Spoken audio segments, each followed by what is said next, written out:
औज़ुबिल्लाहिमिनश्शैतानिर्रजीम बिस्मिल्लाहिर्रहमानिर्रहीम। अस्सलाम वालेकुम माय डियर स्टूडेंट्स, उम्मीद करता हूँ आप सारी खैरियत से होंगे। वेलकम करता हूँ वाइट्स एकेडमी के एक और ज़बरदस्त लेक्चर में। ठीक है, और अगर आप चैनल पे न्यू हैं तो चैनल को सब्सक्राइब कर दीजिएगा। ऑलरेडी फॉलो कर रहे हैं तो अपने दोस्तों के साथ शेयर कर दीजिएगा। आज का जो हमारा टॉपिक है दैट इज़ क्वाइट इंटरेस्टिंग।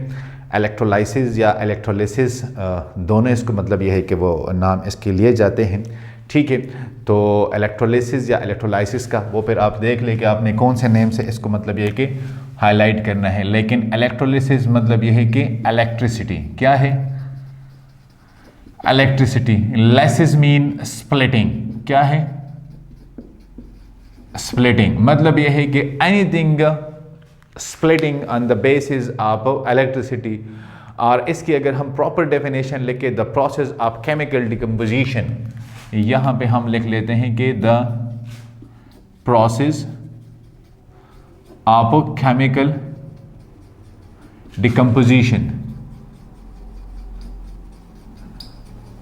अब ये केमिकल डिकम्पोजिशन है, कोई जनरल डिकम्पोजिशन नहीं है, क्योंकि केमिकली कोई भी सब्सटेंस किसी भी इलेक्ट्रोड पे वो क्या होगा, वो डिकम्पोज होगा। आप एन इलेक्ट्रोलाइट, अब किस चीज़ का हो रहा है? आप एन इलेक्ट्रोलाइट। मुझे पता है कि आप लोग इलेक्ट्रोलाइट जानते हैं, मुझे पता है कि आप लोगों को पता है कि इलेक्ट्रोलाइट क्या चीज़ है। ठीक है, by the passage of electricity, by the passage या passing of electricity is called electrolysis. अब इलेक्ट्रोलाइट क्या है? तो इलेक्ट्रोलाइट तो मुझे पता है कि आप लोगों को पता है। अच्छा, नहीं पता? चलो मैं बता देता हूं। इलेक्ट्रोलाइट बेसिकली हमारे पास वो सब्सटेंस है कि जो इलेक्ट्रिक कंडक्टिंग आयंस या सोल्यूशन प्रोड्यूस करते हैं। ठीक है, या अगर हम कहें कि आयनिक कंपाउंड डिकम्पोजिशन या the decomposition of ionic compound on electric current. ठीक है, देखें, ionic compound decomposition on electric current. बाज़ औक़ात या बाज़ जगहों पे डायरेक्ट करंट एक ही चीज़ है कि डायरेक्ट करंट हम इसको देते हैं और इसके आयन की क्या हो जाती है, वो डिकम्पोजिशन हो जाती है। या आप लिख लें कि स्प्लिट्स इनटू आयंस, फिर आपके लिए ये ज़्यादा मतलब ये कि आपको इजी लगेगा। तो एग्जांपल हमारे पास है सोडियम क्लोराइड। ये स्ट्रॉन्ग इलेक्ट्रोलाइट है, कंप्लीटली आयन में डिसोसिएट हो जाता है। ठीक है, सॉलिड फॉर्म में तो ये सोडियम प्लस इक्वस फॉर्म में and chloride ion equals form में। तो ये हमारे पास एक इलेक्ट्रोलाइट है। या मैं इसकी डेफिनेशन अगर थोड़ी सी और भी चेंज कर लूँ तो वो मेरे पास आ जाएगी कि substance produces on electrically conducting solutions. ठीक है, देखें यहाँ पे मैं लिख सकता हूँ कि substances produces in electrically conducting solution by passing currents। ठीक है, वो सब्सटेंस जो हमारे पास एक ऐसा सोल्यूशन बनाए जो इलेक्ट्रिक करंट को वो कंडक्ट करे, मतलब है कि उसको कैरी करे। तो वो हमारे पास ये चार्ज्ड आयंस होते हैं, ये पोलर सॉल्वेंट्स होते हैं। ठीक है, या हम कहेंगे कि solution when dissolve in a polar solvent. तो अगर आप यहाँ पे इस सेंटेंस से कंफ्यूज हो जाते हैं, ठीक है, इस वाले से, तो इसको हम इस तरह रिप्लेस भी कर सकते हैं। यहाँ पे हम लिख सकते हैं कि सोल्यूशन व्हेन पासिंग, अब किस चीज़ से हम मतलब ये कि पास कर रहे हैं, या व्हेन डिसॉल्व, आप लिख ले कि when dissolve in aqueous solution like H2O। अगर हम इसमें डिसॉल्व करें इसको तो ये एक इलेक्ट्रिकली कंडक्टिंग सोल्यूशन प्रोड्यूस करता है। तो अगर हम सोडियम को, अब आप देख ले, गौर से सुने, इस डेफिनेशन का मतलब क्या हुआ कि अगर हम सोडियम को वाटर में डिसॉल्व कर लेते हैं तो सोडियम जब वाटर में डिसॉल्व हो जाता है, ठीक है, तो वो हमारे पास एक ऐसा सोल्यूशन बनाता है कि वही सोल्यूशन फिर इलेक्ट्रिक करंट को एक सिरे से दूसरे सिरे तक पास कर सकता है। मतलब ये कि वो सोल्यूशन इलेक्ट्रिकली कंडक्टिंग होता है। क्यों होता है? क्योंकि उसमें आयंस होते हैं, चार्ज पार्टिकल होते हैं, पॉजिटिव और नेगेटिव पार्टिकल्स होते हैं, और करंट को एक पॉइंट से दूसरे पॉइंट तक पहुंचाने के लिए एक मीडियम वहां पे मौजूद होता है। लिहाजा अगर हम इलेक्ट्रिसिटी पास करें और आयंस को स्प्लिट करें तो वो भी हमारे पास इलेक्ट्रोलाइट है। अगर हम एक सब्सटेंस जिसको हम पानी में डिसॉल्व करें, मतलब कि एक्वस सोल्यूशन बनाएं, ना कि मोल्टन, एक्वस सोल्यूशन बनाएं, और एक्वस सोल्यूशन के जरिए वो एक ऐसा सोल्यूशन हमें दे दे कि जो इलेक्ट्रिक करंट को पास कर सकता है, जो कि कंडक्टर हो, तो उसको भी हम इलेक्ट्रोलाइट कहते हैं। फिर इसमें स्ट्रॉन्ग इलेक्ट्रोलाइट, वीक इलेक्ट्रोलाइट। अगर ये पूरी तरह मतलब आयंस में स्प्लिट हो जाता है तो स्ट्रॉन्ग इलेक्ट्रोलाइट है, अगर पार्शियली हो जाता है तो फिर ये वीक इलेक्ट्रोलाइट है। तो इसके फिर एग्जाम्पल्स हमारे पास क्या आ जाएंगे? एग्जाम्पल हमारे पास है सोडियम है, पोटाशियम है, कैल्शियम है, मैग्नीशियम है, फॉस्फेट है हमारे पास, ठीक है। ये सारे फिर इसके एग्जाम्पल्स आ जाते हैं, ठीक है। Now we are going towards the business area. Business area मेरे पास क्या है? मैं आपको यहाँ पे दो चीज़ों का डिफ्रेंसिएशन बताता हूँ। एक हमारे पास होता है मोल्टन, ठीक है, ये जानना ज़रूरी है, और एक हमारे पास होता है एक्वस। इन दोनों में क्या फ़र्क है, ठीक है। अब मोल्टन हम उसे कहते हैं कि ये आप समझ लें कि लिक्विड स्टेट है आप मटेरियल, किसी भी मटेरियल का लिक्विड स्टेट है जो कि लिक्विफाई हुआ है किस चीज के जरिए? By heating. मतलब इसको हीट दिया गया है तो ये लिक्विफाई हुआ है। अब ये भी हमारे पास लिक्विड स्टेट है आप मटेरियल, लेकिन ये जो लिक्विफाइड हुआ है बाय H2O या डिसॉल्विंग इन H2O, तो वहां पे हमने उसको वाटर में डिसॉल्व किया है, और यहां पे हम क्या है, यहां पे देखें बाय डिसॉल्विंग, ये लिख ले ताकि आप फिर कंफ्यूज ना हो, डिसॉल्विंग इन H2O के दोनों हमारे पास लिक्विड स्टेट है।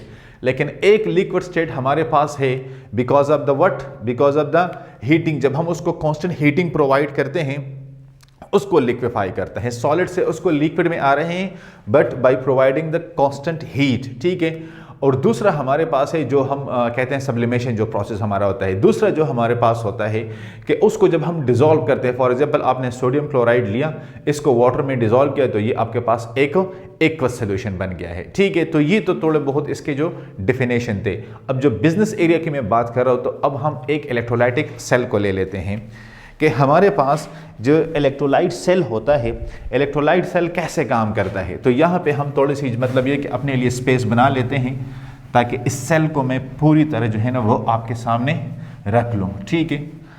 तो यहाँ पे हम थोड़ी बहुत इसके लिए वो स्पेस बना लेते हैं। अब हम यहाँ पे मैं चाहता हूँ कि इसको हम प्रॉपरली फिर लेबल कर सकें, ठीक है। तो ये मेरे पास एक इलेक्ट्रोलाइटिक सेल बनाने की मैं कोशिश कर रहा हूँ।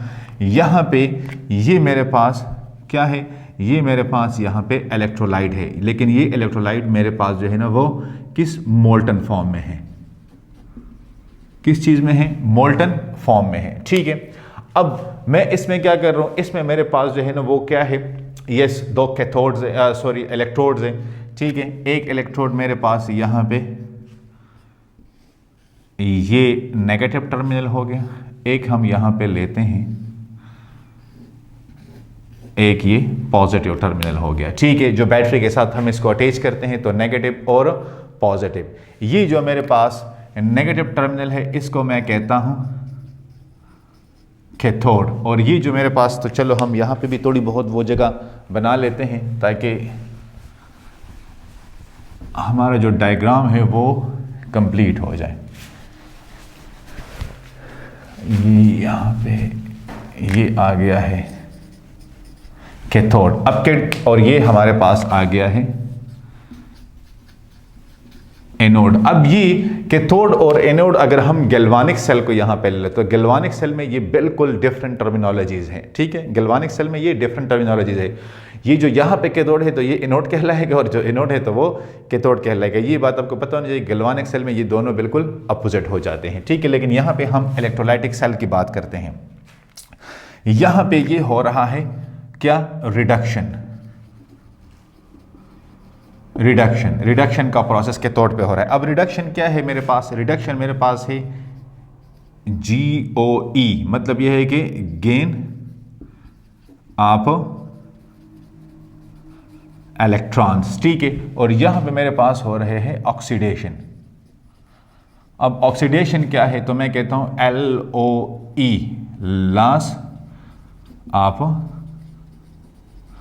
इलेक्ट्रॉन्स, ठीक है। ये तो मेरे पास 2 प्रोसेसेस हो रहे हैं, ठीक है। अब यहां पे जो मैंने इलेक्ट्रोलाइट लिया है तो वो मेरे पास है सोडियम क्लोराइड, लिक्विड फॉर्म में है, ये मोल्टन है बेसिकली, ठीक है। बाय हीटिंग इसको लिक्विफाई किया गया है।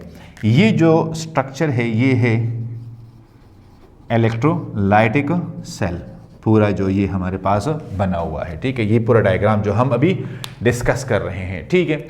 अब यहां पे मेरे पास आयन्स मौजूद हैं, एक मेरे पास है सोडियम आयन और एक मेरे पास है क्लोराइड आयन।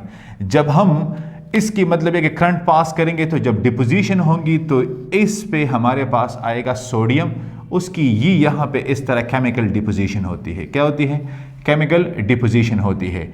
और यहाँ पे जो लिबरेट होगा क्या, Cl2, ठीक है, उसकी यहाँ पे लिबरेशन होती है। और यहाँ पे ये इसकी केमिकल जो है ना हमारे पास डिपोजिशन होती है जो हम बात करते हैं। तो यहाँ पे हम कहते हैं कि sodium metal deposited on cathode, और यहां पे हम बात करते हैं कि Cl2 लिबरेटेड ऑन एनोड, ठीक है। ये तो हमारे पास ये जो प्रोसेस आता है कि जब हम इलेक्ट्रिक करंट पास करते हैं तो हमारे पास कौन सा प्रोसेस यहां पे होता है, तो प्रोसेस हमारे पास ये होता है, ठीक है। अब हम कोशिश करेंगे कि इसकी जो रिएक्शंस जो होते हैं ये रिएक्शन कैसे होते हैं। तो इन रिएक्शंस को अब हम यहाँ पे थोड़ा सा मतलब ये कि वो करने की कोशिश करते हैं कि हमारे पास एनोड पे क्या होता है और कैथोड पे क्या होता है। तो केमिकल रिएक्शन, ठीक है। अब एट कैथोड, तो कैथोड पे मैंने आपसे पहले कहा है कैथोड पे हमारे पास रिडक्शन का प्रोसेस होता है और रिडक्शन में हमारे पास गेन ऑफ इलेक्ट्रॉन होते हैं। तो जब गेन ऑफ इलेक्ट्रॉन होते हैं तो सोडियम प्लस 1 इलेक्ट्रॉन, ठीक है, ये हमारे पास था लिक्विड फॉर्म में 1 इलेक्ट्रॉन, तो ये सोडियम सॉलिड फॉर्म में आ गया, ठीक है। अब सेकंड हमारे पास 8 एनोड क्या होता है, तो एनोड पे मैंने आपसे कहा था कि एनोड पे हमारे पास होते हैं ऑक्सीडेशन, ठीक है। अब ऑक्सीडेशन का प्रोसेस क्या है, तो यहां पे हमने बात की थी कि हमारे पास ये बेसिकली लॉस ऑफ इलेक्ट्रॉन है। तो लॉस ऑफ इलेक्ट्रॉन क्या होंगे, तो ये क्लोरीन, ये यहां पे हमारे पास 2 क्लोराइड आयन होंगे, ठीक है। और ये हमारे पास Cl2 की फॉर्म में होता है हमेशा ये गैस, और ये 2 इलेक्ट्रॉन आ गए, ठीक है। अब ये हमारे पास 2 रिएक्शंस है, लेकिन यहाँ पे ये वाला जो रिएक्शन है जब हम इसको दोनों को मतलब एक कंबाइन करेंगे तो ये बैलेंस नहीं है। तो इस रिएक्शन को बैलेंस करने के लिए sodium plus 1 electron sodium solid, इसको हम 2 से मल्टीप्लाई कर लेते, तो ये हमारे पास आ जाता है 2Na plus 2 electron 2Na solid form. और ये वाला रिएक्शन हम साथ में लिख लेते हैं कि 2Cl नेगेटिव, ये हमारे पास Cl2 प्लस 2 इलेक्ट्रॉन, ठीक है। तो यहाँ पे ये तो क्रॉस हो जाता है दोनों, तो हमारे पास जो नेट रिएक्शन आता है वो 2Na plus 2Cl negative give us 2Na plus Cl2।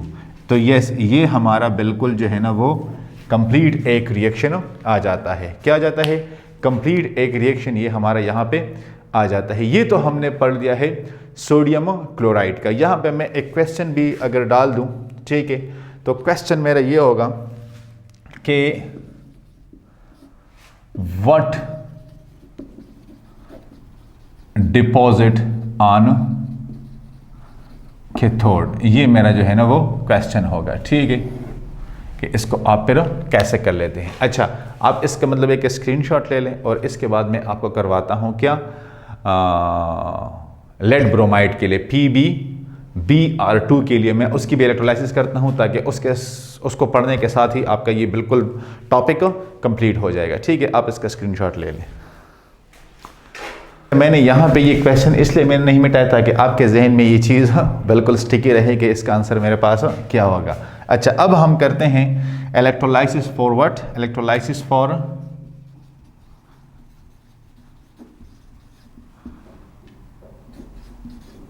PbBr2, इसके लिए अब हम करते हैं। ठीक है, सिमिलरली हम उसी तरह एक सेल बना लेते हैं। ठीक है, और इसी सेल में फिर हमारे पास ये इलेक्ट्रोलाइट है, ये मौजूद है। फिर इसमें हमारे पास होते हैं इलेक्ट्रोड्स, ये नेगेटिव,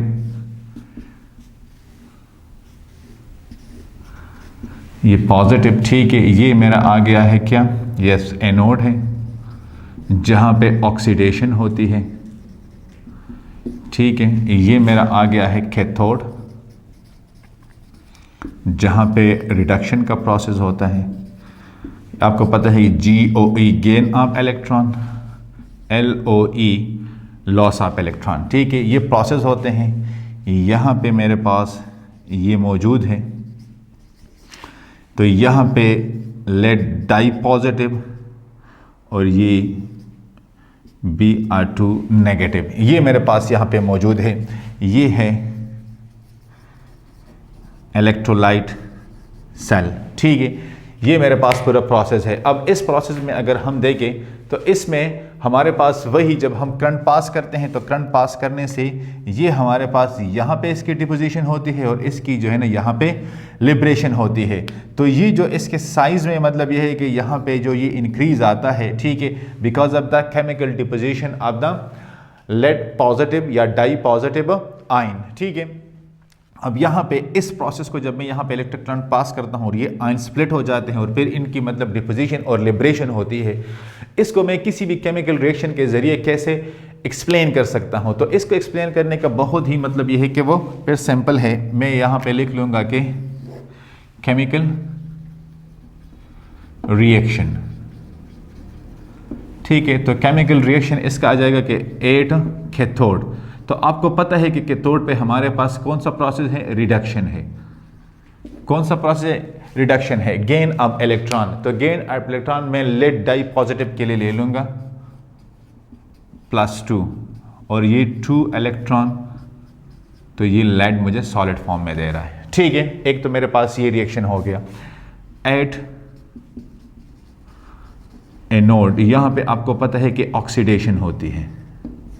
ठीक है, तो उसके लिए मैं क्या करूंगा, उसके लिए मैं सिंपली 2 ये ब्रोमाइड जो है ना, ये आयन्स है मेरे पास, तो ये मेरे पास आ जाएंगे Br2। ठीक है, अब Br2 और यहाँ पे ये 2 इलेक्ट्रॉन इसने लूज कर दिए, 2 इलेक्ट्रॉन इसने लूज कर दिए, लिहाजा यहाँ पे मुझे बैलेंसिंग की ज़रूरत नहीं पड़ेगी। मैं सिंपली ये कर सकता हूँ कि डाई पॉजिटिव ये हो गए, ये मेरे पास ये क्रॉस हो गए दोनों। ठीक है, लेड और ये Br2, तो ये मेरे पास जो मेरा कंबाइंड रिएक्शन है वो कुछ इस तरह का आ रहा है। तो ये लेड ब्रोमाइड के लिए हम बड़ी सिंपली जो है ना वो ये एक प्रोसेस कर सकते हैं। इसका आंसर है कि सोडियम मेटल डिपॉजिट हो रहा है। क्या हो रहा है, सोडियम मेटल डिपॉजिट हो रहा है। ठीक है, उसकी डिपोजिशन हो रही है। तो मेरे ख्याल में यहाँ तक आपको ये इलेक्ट्रोलाइटिक सेल का बड़ा क्लियर हुआ होगा। ठीक है, इसके बाद इंशाल्लाह हम नेक्स्ट लेक्चर में फैराडे लॉ पे जाएंगे। यहाँ तक अगर आपको कोई कन्फ्यूजन है तो आप कमेंट्स एरिया में पूछ सकते हैं। मैंने इसलिए 2 एग्जाम्पल करवाए ताकि आपको ये इलेक्ट्रोलाइसिस का प्रोसेस जहन में आपके आ जाए, तभी आप आगे जाके मतलब सेल्स वगैरह में ये फिर पढ़ सकते हैं। पहले अगर आपको इलेक्ट्रोलाइसिस का आता है, मोल्टन क्या होता है, इक्वस क्या होता है, एनोड पे कौन सा प्रोसेस होता है, कैथोड पे कौन सा प्रोसेस होता है, फिर जब उन रिएक्शन को हम कंबाइन करते हैं तो फिर उसकी बैलेंसिंग कैसे करते हैं, तो ये चीज़ें अगर आपको आती है आप आगे फिर जो है ना वो इलेक्ट्रोकेमिस्ट्री में मूव कर सकते हैं। ठीक है, इंशाल्लाह नेक्स्ट लेक्चर में फिर मुलाकात होगी, तब तक के लिए अल्लाह हाफिज़।